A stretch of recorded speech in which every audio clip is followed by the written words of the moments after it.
Albie here from Spirit for Spirits, welcoming you back behind the stick. Today I'm going to be talking about some of my favorite things, accuracy and the jigger, right? How to actually pour, how to use these things. It's something that you absolutely have to have in your house if you want to make cocktails that are awesome. So many of these things are just so specific. When to use 1.5 ounces, when to use 3/4 of an ounce, and so on and so on. And there's some amazing things out there that can really help you do it. A couple different styles of jigger. Really, this comes down to whatever you like, just making sure that you're being accurate about it. The two that I like most, this is not one of my favorites, but they're very common out there. I use them for a lot of other things. I'll use them to stand ice. They're really helpful to have around the house. That's an American style jigger. The two that I really love, and ones that you can pick up for yourself at bowlandchinapdx.com and using our promo code S4S-hookup for 15% off, are these two types. One is a Japanese style jigger. It's tall, it's thin, it's lean, it's sexy. They're beautifully accurate. The smaller the top is, the more accurate you're actually going to end up being because there's less room for error. These bell jiggers are also one of my favorites. And the reason I love these bell jiggers, first of all, of course,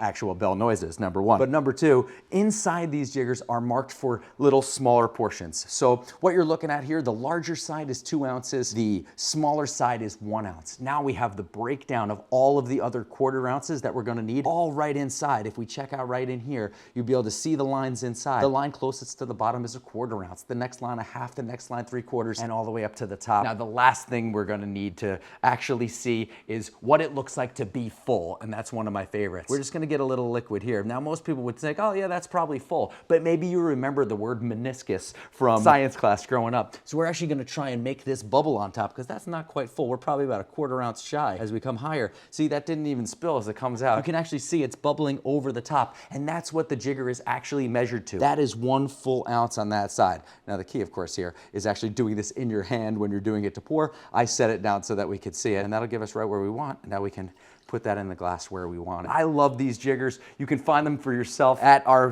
partner at Bowl in China. Really an important element when we're gonna be measuring. You gotta have one if you wanna do things that are accurate and delicious to make things that are interesting, fun, special, and different. Please share with me your posts when you're learning how to do this and spilling all over yourself. Believe me, I did when I was learning. Tell me what you found, maybe some other cool styles out there, ones with handles, all kinds of cool stuff. Thanks for joining me behind the stick.